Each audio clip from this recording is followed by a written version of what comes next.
napapanahong issue sa larangan ng politika, showbiz, tatalakayin, hihimayin, re-reaksyonan ng J. Guevara TV.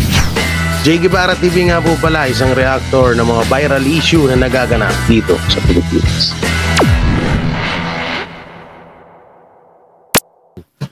Okay. Julius Babaw, pasok! Tangina mo! Buti na ba si Julius? Wala. Gusto ko lang.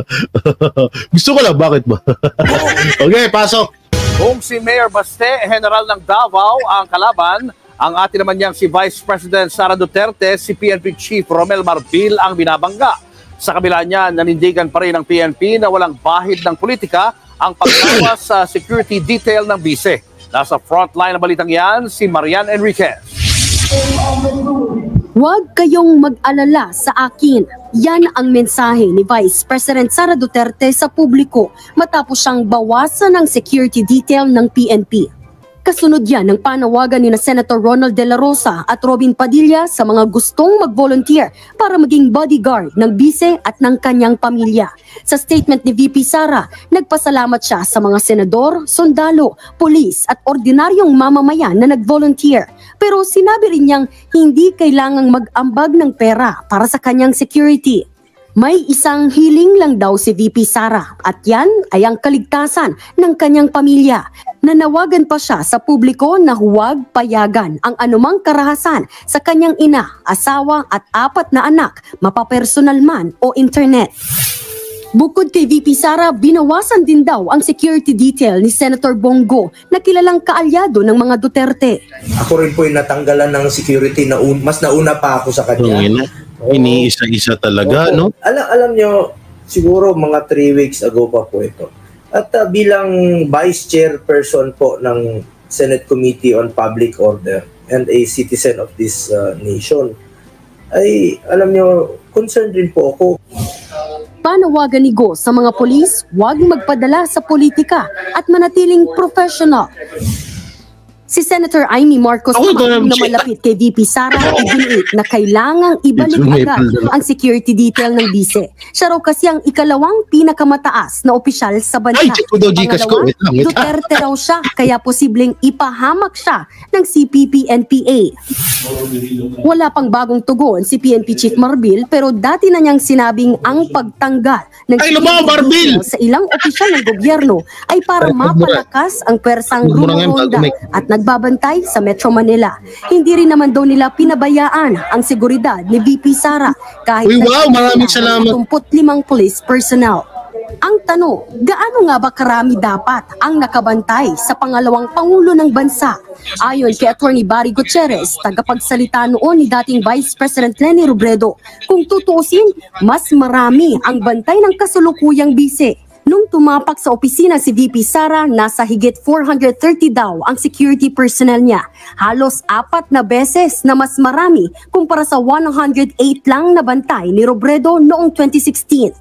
Kahit daw tanggalan ng 75 na bantay si VP Sara, meron pa siyang natitirang higit 350. Kaya hindi ko maintindihan at all bakit ginagawang issue itong tinanggalan ka ng 7 cartoons? Cartoons itong nagsasay. Sino yan? Oy, shoutout mo na, ma'am. Salamat mo na kay Ma'am Yapel at kay Ma'am Brown. Local Brown. Uy, may sundong 1,000 guys. So, sa Gcash ko, maraming salamat po ha. Pusang loben, hindi ako nanghingi ha. Hindi ako nanghingi ha. Pero maraming salamat. Sino to nagsasayta na to? Oh. Mukhang mukhang abno, no? Gago! Grabe ginagawa sa mga Duterte, no? Sa lahat ng partido ng Duterte, pero yung biro nyo, pati si Senator Bongo, tinanggalan din nila. So eto na nga, no, alam mo, hindi na natin masyadong to, kasi wala mang kwenta pag pinagsasabi nitong hype na to. Ako, sino ba yan? Nakakaano lang kasi na, biruin mo isang vice-presidente, tatanggalan mo ng security. Alam naman natin na kung gaano ka lupit ang politics sa world ngayon dito sa Pilipinas, ang politics issue, 'di ba? So ngayon nagkaano na po yung sinasabi ni VP Sara na na about sa designated survival ba yan? Survival or survivor? O hindi ko natanda na, matagal ang hirap pag matagal ka na nag-live no?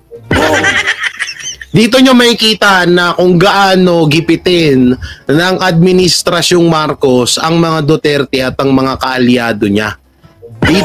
Dito natin napatunayan na talagang pamumulitiko ang pinapairal ng administrasyon, no? Unang-una, mas may action pa nga si BP Sara kaysa kay Marcos eh. Sa totoo lang, lahat ng mga katulad lang nung namigay sila ni Abalos ng ayuda, hindi man lang nila pinapila yung mga tao, pinalusong pa nila sa baha, 'di ba? Tapos yung mga camera sandamakmak. Gago! Ang lupit, 'di ba? Samantalang yung kay BP Sara, yung namigay ng tulong si BP Sara, alam ko na panakita niyo yun sa Facebook, napakaayos po. Pinapila nila ng maayos yung mga tao at doon nila binigyan. Butay na doon pa lang mapapatunayan nyo na napakawalang kwenta ng administrasyon natin. Kasi ang tingin, putang na naman kasi hindi naman kasi nagdaan sa hirap yan si Marcos eh. Nagdaan ka ba Marcos sa hirap? Easy. Gago! Hindi na, pagpigil ako, baka makulong ako nito. No? Ha? Anak ng teteng, kaya yan, wala yung pakialam. Walang pakialam yan si Marcos sa mga tao. Kung may pakialam yan, tingnan nyo yung ginawa niya. Oo, nandun na tayo sa point na namigay siya ng ayuda, edi thank you. Oh, thank you. Namigay ka ng ayuda sa kapwa, sa mga kababayan natin. Pero sana ayusin nyo naman, anak ng teteng naman, no? Papilahin nyo. Ginawa nyong parang mga patay gutom yung mga kababayan nyo eh. Gago! Baha na nga, pinalusong nyo pa sa baha. Anak ng teteng, pwede nyo naman paakyatin dun sa truck or anong pang klaseng bigay nyo eh. Anak ng, ano lang eh, no? Doon mo mapapansin na talagang kung sa social media ay pa-hype lang talaga tong si BBM. Pa-hype lang. Hype siya eh, hindi. Gago! Pa-hype. Yung parang ano lang, basta mapag-usapan ka, wala ka nang pakialam kung ano yung gagawin mo. Basta mapag-usapan ka lang, maano ka sa media, tawag dito, mapag-usapan ka, 'di ba? Tingnan niyo yung ginawa doon sa mga kababayan natin, namimigay. Anak ng teteng, walang pila, yung iba nakakuha, yung iba hindi. Anong klaseng merong mindset kayo? Eh, tingnan niyo yung kay BP Sara, napakaganda ng pagkakagawa. Yan na, mapunta na tayo doon. Bakit mas marami ang security ni BP Sara kaysa kay Leni Robredo? So, sagutin natin yan. Unang-una, ang mga Duterte po ang nagpatahimik sa mga sindikato dito sa Pilipinas. Malaking pera po ang nawala sa mga sindikato nung umupo na si PRRD, nung umupo na si Digong bilang presidente ng Pilipinas. Yung mga adik na jeta. Yung mga drug lord na lugi. Bakit? Anong ginawa ni Leni para pagtangkaan buhay niya? Aber? Namigay siya ng lugaw? Gago! Ha? Ganun ba? Anong kapiligruhan ng buhay ni Leni nung panahon na vice president siya? Unang-una, walang magtatangka sa buhay niya. Gawa ng mayayari sila kay Digong, kay PRRD kapag ginawa nila 'yon. 'Di ba? Oh. Anong kapiligruhan? Yung katulonggisan ni Leni Robredo noon? So, tutusin nga, hindi niya na nga hindi niya, ano ba yan, AJ? Gago! Ano to, kanila ko pa sila kita. Anharot kasi, save kasi Gcash si Jay. Sa akin yung kay Coach Oli lang. Talaga, wala eh. Kaya pang 3 na ako tumama. Ano daw? Alam mo naman Gcash ko eh, kung ari ka pa eh. Gago! No? Una-una, nung panahon, nung maraming galit sa mga Duterte, hindi dahil pumapalpak sila. Maraming galit sa Duterte dahil marami talagang mga sindikato dito sa Pilipinas na najeta at napurnada yung mga hanap buhay nila. Maraming mga drug lord na hindi na maraming mga drug lord na nagtago. Maraming mga sindikato na mga nagtino. Oh. Kaya deserve ng isang Duterte na magkaroon ng maraming security dahil nga maraming galit sa kanila. Maraming galit na sindikato, hindi mga normal, hindi mga na Pilipino ha, yung mga sindikato. Hindi at yung ibang sindikato hindi din purong Pilipino 'yan. Iba't ibang lahi ng mga 'yan. Ayun 'yon. Oo, kaya wag niyo sa amin ni dahilan na nung panahon ni Lenny nga, konti-konti. Bakit? Ano bang ginawa ni Lenny sa Pilipinas? Namigay ng lugaw. O pag iinitan ka ba kapag namigay ka ng lugaw? Gago! Kaya wag nyo sa amin ipagyabang yung si BP Sara, ang dami-daming security. Sumantala nga si Lenny, puta pakialam namin kay Lenny. Gago! Una-una, hindi ang mga Duterte maraming nasagasaan ng mga malalaking tao dito sa Pilipinas, mga maimpluwensyang tao dito sa Pilipinas. Maraming galit sa kanila ng mga maimpluwensya at makapangyarihang tao dito sa Pilipinas dahil ang mga Duterte lamang po at si PRRD lamang ang naging presidente na hindi nagpa-under sa mga putang inang yan. Gago! No? Ang Duterte lang ang nakagawa nun. Yung droga, yung mga sindikat. Tingnan nyo ngayon sa Facebook nyo. Wala kayong napapansin? Wala kayong napapansin sa Facebook nyo? Sandamakmak. Mamaya pag-uusapan natin to ha. Sandamakmak ang nawawalang mga kabataan ngayon. Maya't maya, kada umaga, pagbukas ko ng Facebook ko, ang daming nagpapashare para sa mga picture ng kanilang mga anak na mga nawawala ngayon. 'Di ba nung panahon ni PRD na nung paupo pa lang si PRD noon, meron ng ganyan, pero nung naging presidente na si PRD, nawala na. O ngayon bumalik na naman 'yan. Hindi nyo na sige, comment press 1 dito. Sino nakakita sa mga Facebook nyo? Ako kada bukas ko ng Facebook ko, ganun ang nakikita ko. Maraming mga batang nawawala. Ngayon, nag-umpisa na naman 'yan. Nung panahon ni PRD, wala naman na yung mga yan, nawala yung mga yan. Nawala yung mga sindikato dito. Oh, speaking of droga, yung ibang addict ka, nagbablog na eh. Napanood nyo ba yun? Ha? Nag-tutorial. Paano humigop? Gago! Ha? Nag-tutorial oh. Saan ka nakita ng ganon? Ha? Panahon lang ni BBM yun. Gago! Putay la. Nag-jashabu. Nag-tutorial. Kain itong mga hayop na to. Oh, ganon kalupit ang bansa natin ngayon. Pero nung panahon ni PRD, walang ganyan. Putay la, patay ka dyan. Gago! Ngayon, doon nyo lang po mapagtatanto na yung mga siraulong Pilipino, hindi ko naman nilalahat, may mga siraulong Pilipino, isa na ako doon, sige, aminin ko na. Pero may marami pong mga tao ngayon dito sa Pilipinas na hindi talaga natatakot sa administrasyon. Kasi nga, wala naman talagang pakialam mga administrasyon sa kanila eh. Bakit kung may pakialam? Ilang video na po nagba-viral ngayon. Meron pang bagong viral ho ngayon. Yung bata, pinipitik-pitik niya pa yung sachet ng pulburon sa kanyang video.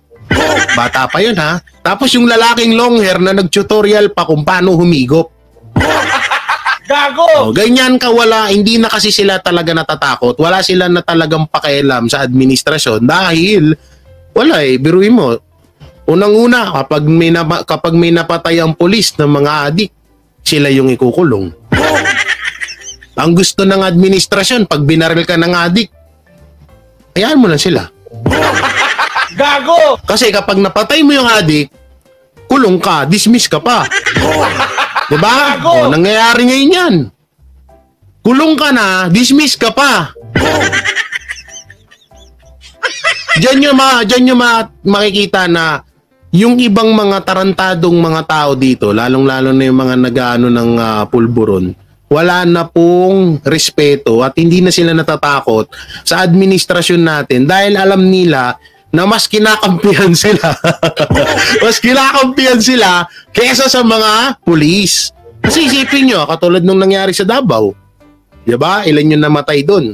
O, sabihin na natin may namatay dahil sa bypass operation, sa raid, ganon. O, sino naging mali? Diba mga pulis? O, asan na yung mga pulis na yon?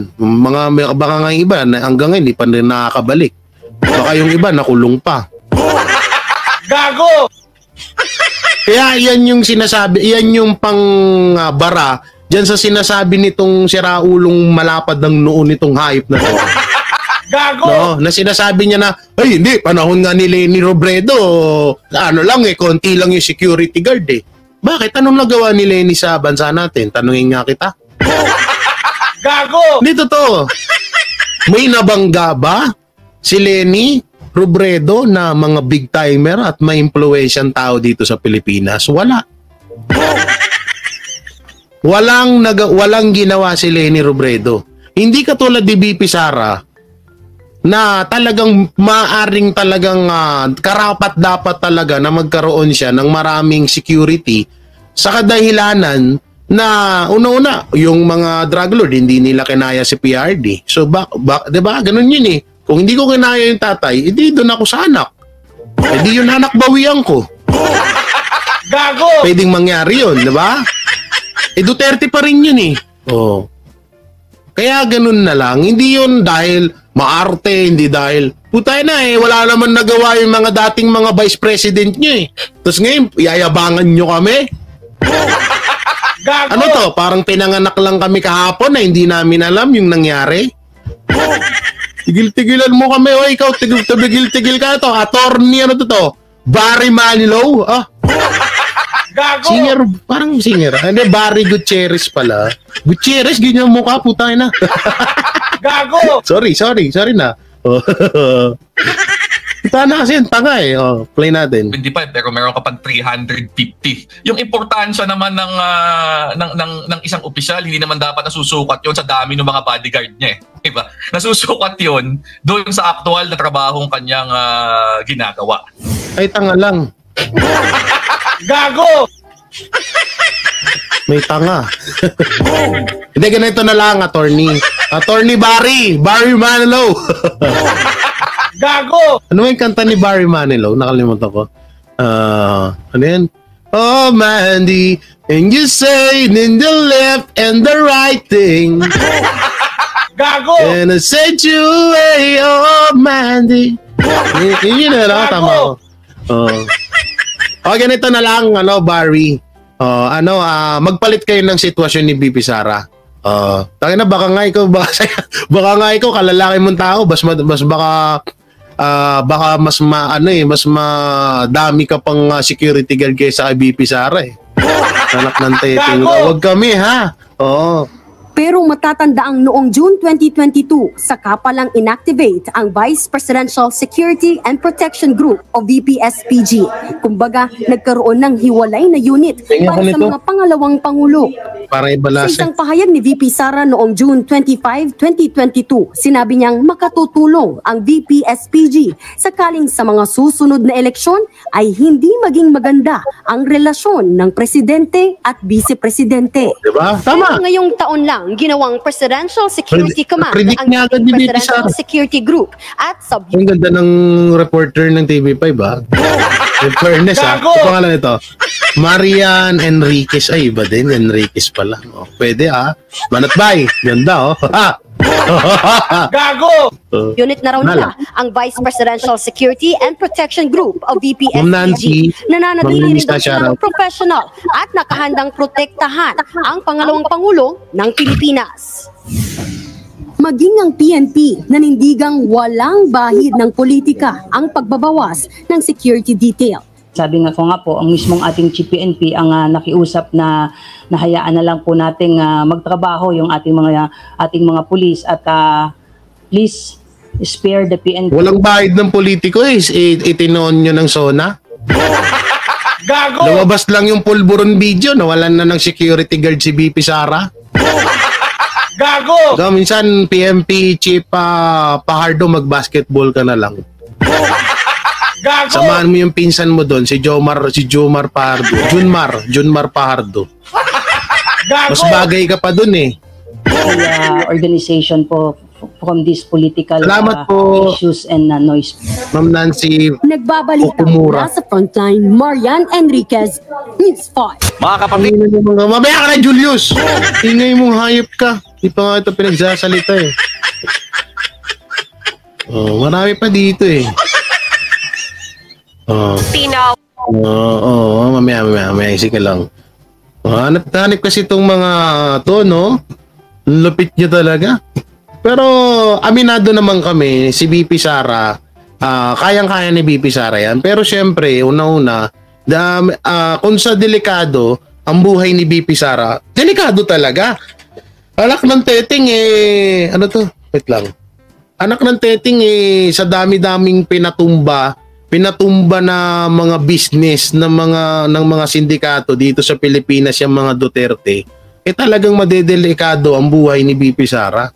Kaya kayo, ewan ko ba dito sa administrasyon natin, no? Bagay.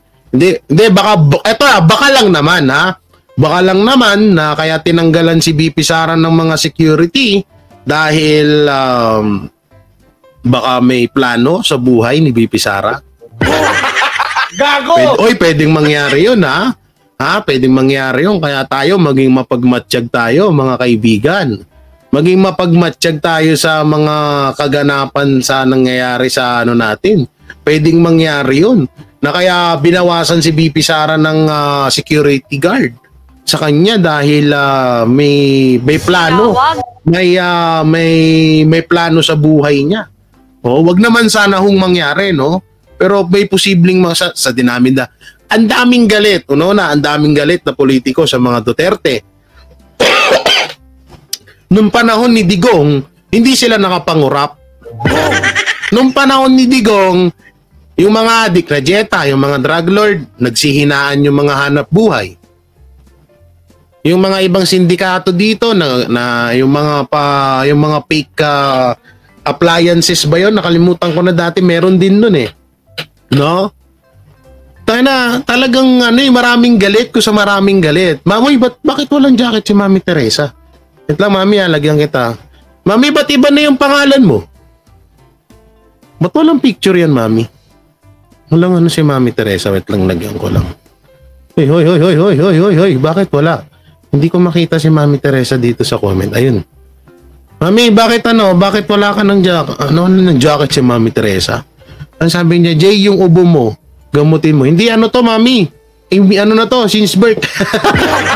Joke lang. Hindi, ganun. Maulan-ulan, Mami. Oo, maulan-ulan. Pero ginagamot naman natin yan.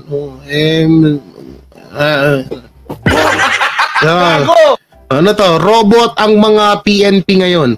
Mga Disuse, Inibangag at Tamba. Koste, lalo na si Vice Admiral Lisa. Wow! One Piece. Nawawala pagpalumpalo. Grabe naman. Na naman ang kagandahan niya.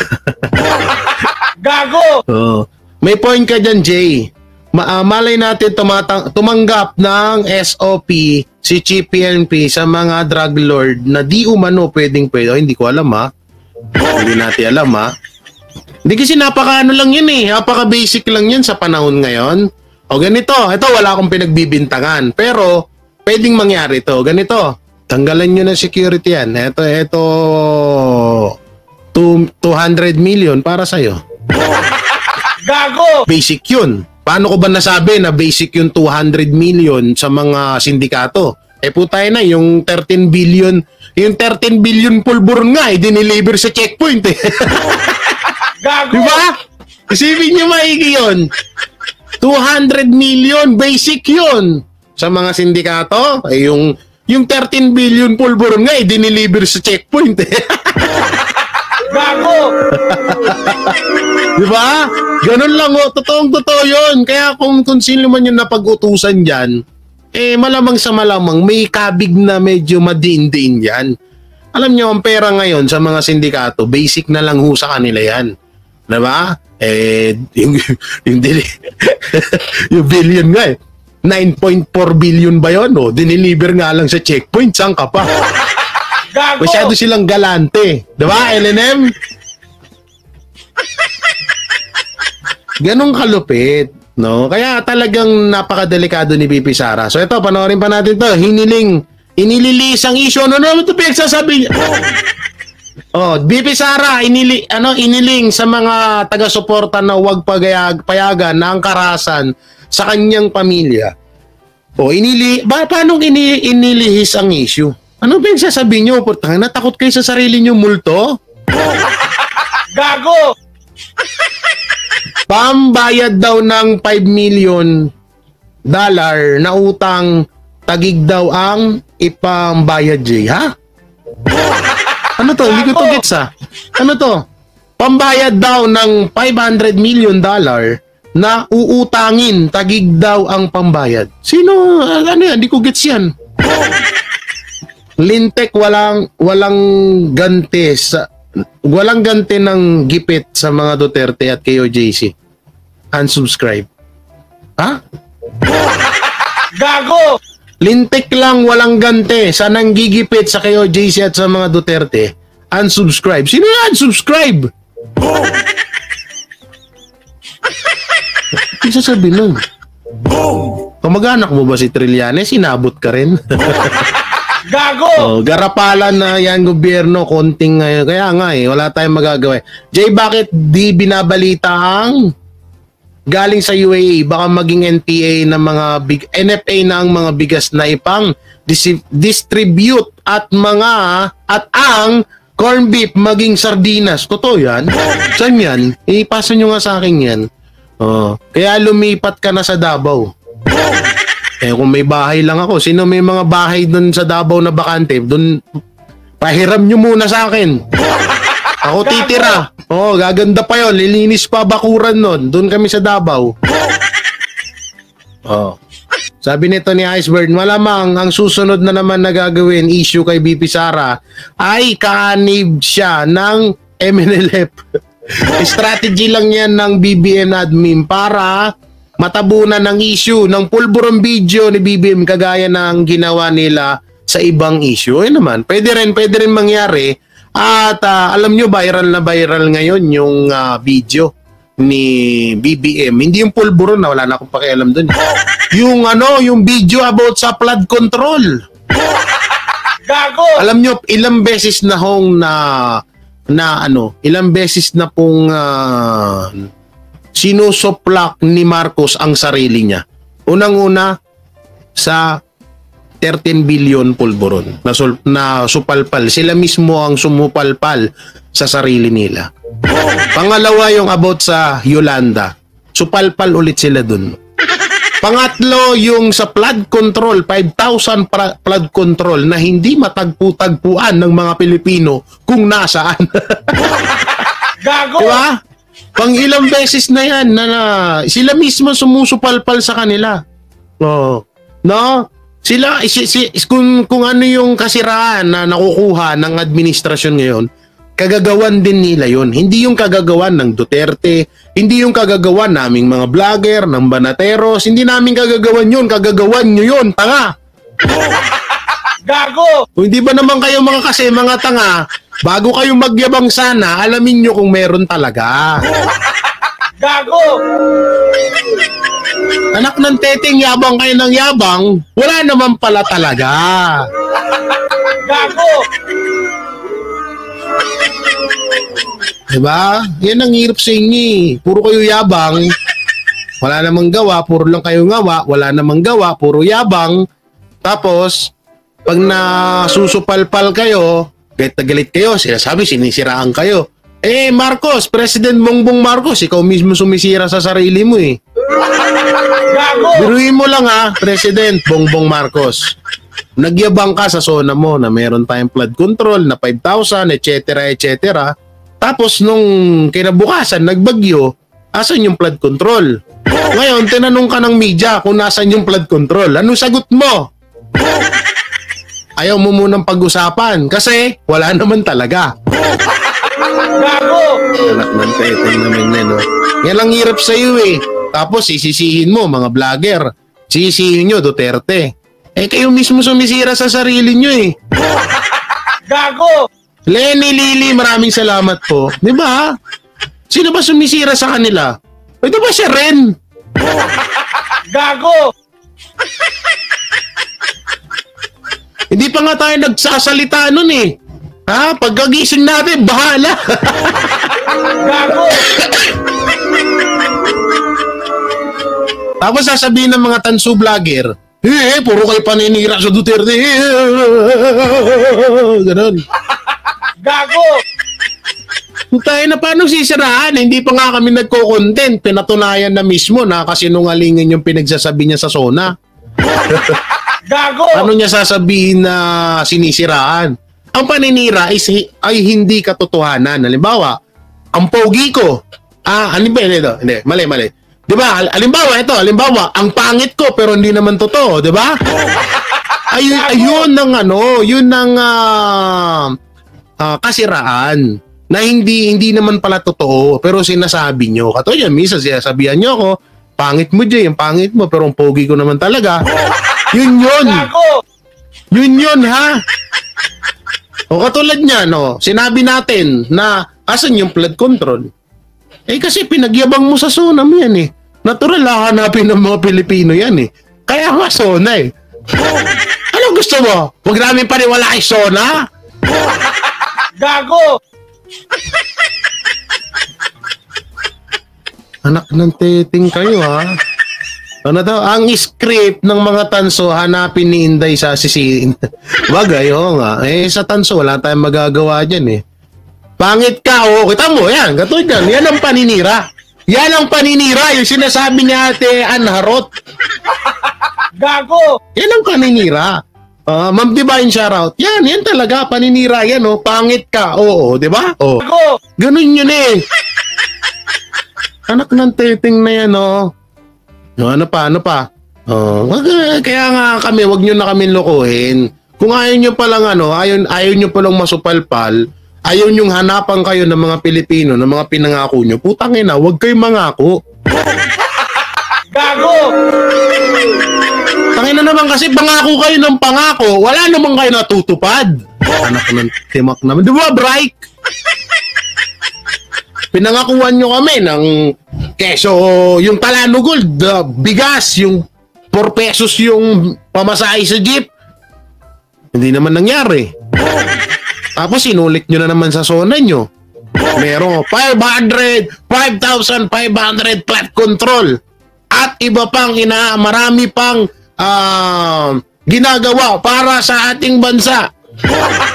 Gago! Sige, sabihin na natin, may 500 pang natitirang ginagawa. Asan na yung 5,000? Gago! Ber? Sige, pagbibigyan namin kayo. Asan na, halimbawa, 1,000 pa lang na flood control ang naisasalpak sa Pilipinas. Wala pa yung 4,500. Asan na yung 1,000? Gago! Hindi sana kung 1,000 pa lang naman din pala yung nailalagay doon or yung naitatayo na flood control, hindi sana yun na lang yung pinagyabang nyo. Gago! Ngayon, nagagalit kayo pag hinanapan kayo ng mga tao. Tapos pagbubuntangan nyo ng galit ang Duterte. Tapos mapawa epic kayo kesyo pinupolitika kayo. Tangina nyo! Gago! O, katulad nito, inililihis ang issue.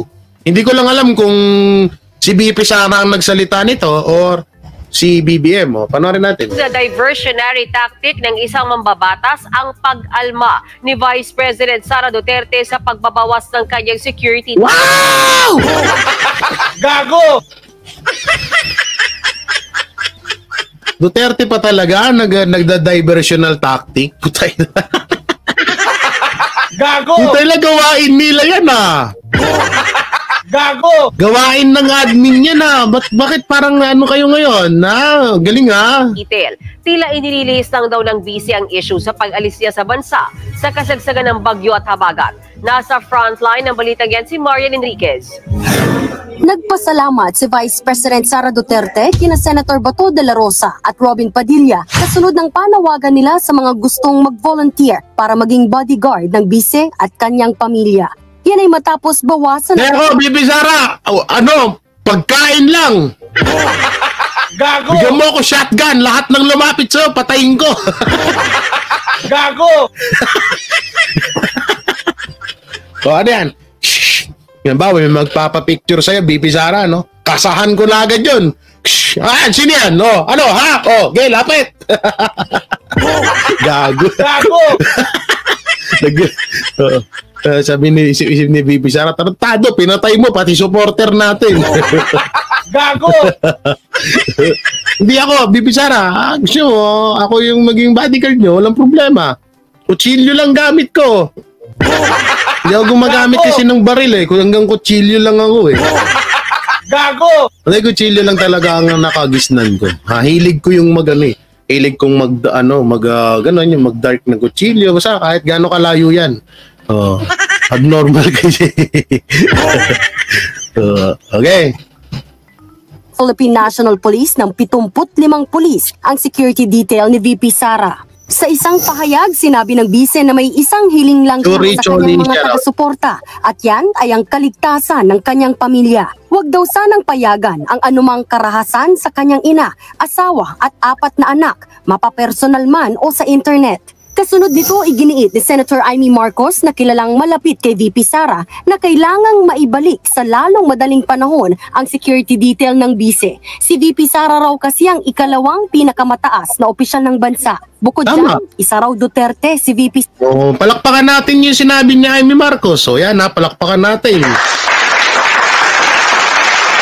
Alam nyo naman sa Banateros, pag tama, palagpakan, pag mali, banatan. So tama lang yung sinasabi dito ni Amy Marcos. Sara, kaya posible raw siyang mapahamak dahil sa pakikipaglaban ng kanyang amang si dating Pangulong Duterte sa CPP-NPA. Nanawagan naman si Senator Bongo sa mga pulis na huwag magpadala sa politika at manatiling profesional. Kahit nga raw siya, nakaalyado rin ng mga Duterte. Ito, speaking of mga pulis, alam nyo dito medyo dalawang tingin ko rito sa mga kapulisan. Unang-una, naiintindihan ho namin kayo, mga sir, mga ma'am, na kung bakit sumusunod kayo. Kayo ay sumusunod lamang sa utos ng nakakataas sa inyo.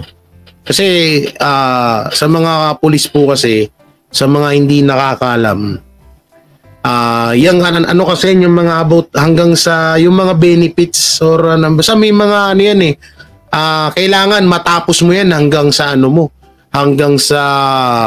hanggang sa pagka-retired mo para makuha mo yung lahat. Yung mga benefits or ano pa yung mga makukuha mo dyan. Hindi ko lang ma-explain ng maayos, no? Pero, yun nga, kapag sila ay na-dismiss, natanggal ng mabilisan, wala silang makukuha. Wala silang makukuha ng mga benepisyo. Kung ano man yung mga benepisyo na karapat dapat na makuha ng isang pulis. So ngayon, papasok tayo doon na naiintindihan natin yung mga kapulisan kung bakit sumusunod sila sa utos sa nakakataas sa kanila. Ang sisihin natin dito, yung nag-uutos. No? Halimbawa, yan, katulad ni Marbil. O sino pa ba dapat sisihin namin? Gago! Nagulat ka ba? Bakit ikaw ang sisihin? Natural na ikaw yung sisisihin. Ikaw yung nag-uutos sa mga yan Gago! O baka sabihin ni Marbil, bakit may katibayan ka? Bakit doon sa interview ng KOJC? Yung mga umaaligid doon sa KOJC? Yung mga pulis doon na walang identity. Gago! First time ever po ako makakita ng mga pulis na hindi alam ang mga pangalan. Gago! Andun sa harapan ng KOJC. Hindi alam ang pangalan, hindi alam ang mukha. Saka nakita ng ganun. Alapit, no? Kaya naman pala, yung tansu vlogger na kalbo, kahit na magsuot ng pulis, ng uniform ng pulis kung saan-saan, ay okay lang. Kasi ganito na pala ang patakaran ngayon sa bansa natin. Na maging kolorum, tanginang yan. Usong-uso dati yung mga nagpapanggap na pulis para makapangotong, mga panghingi ng pera, 'di ba? Makapanloko.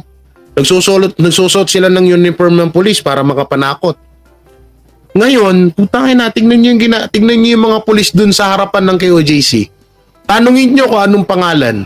Tingnan niyo sa mga uniform nila kung may pangalan, wala.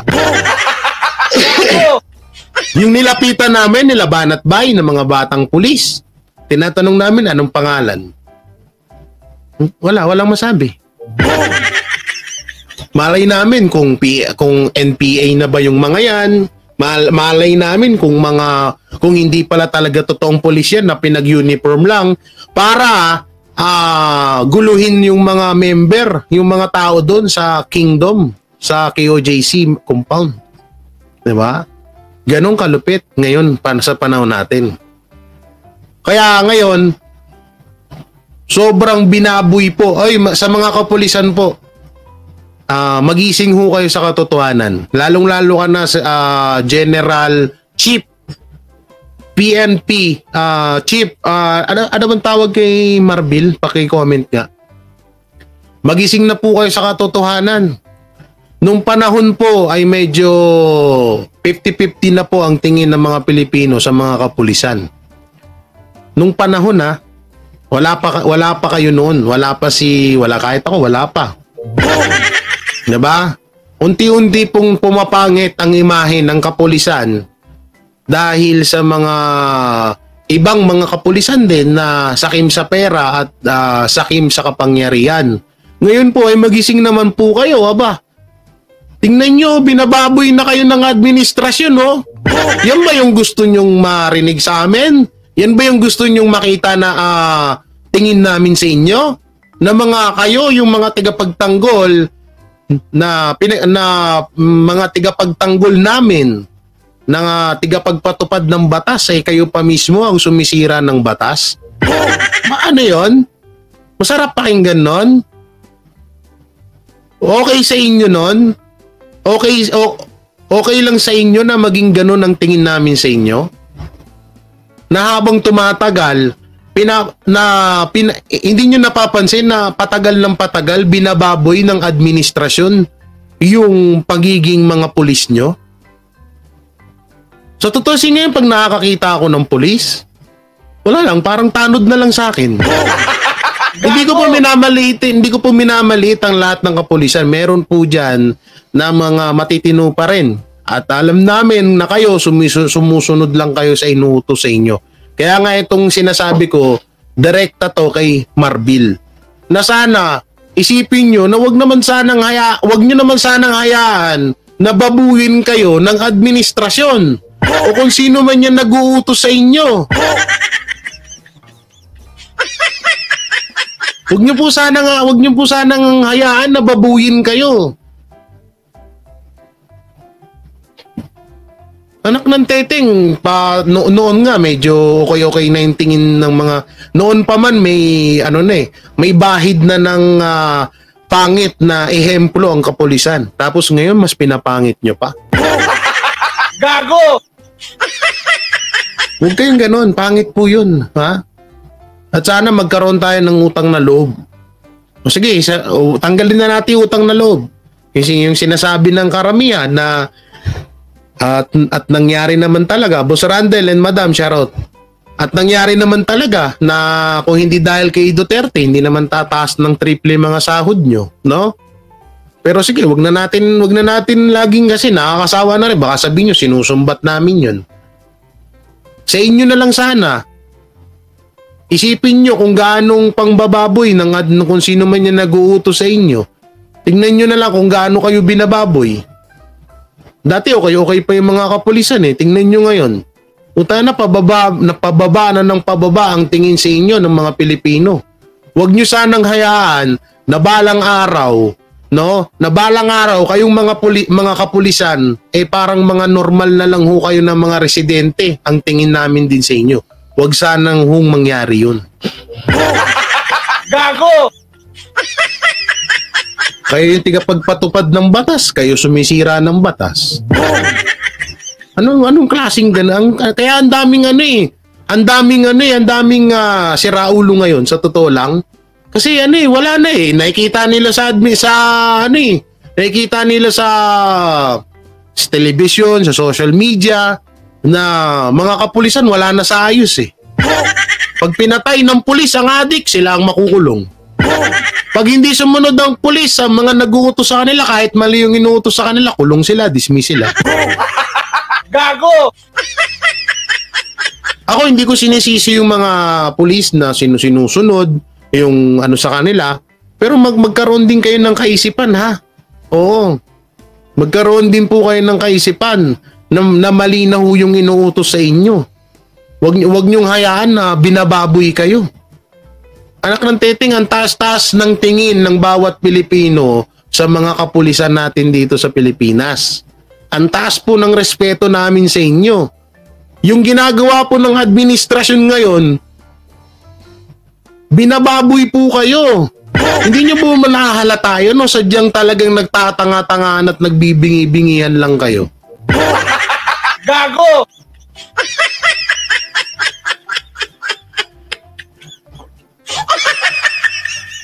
Anong karga pamor?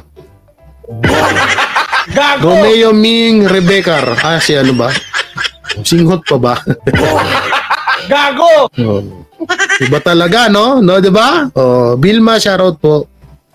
Si Mami Bilma ba to? Mami Bilma, ikaw ba to? Oo nga, si Mami Bilma nga. Wala kang jacket, Mami. Kaya mo na, mamaya na. Ay, no. Speaking of huwag na natin panoorin yan.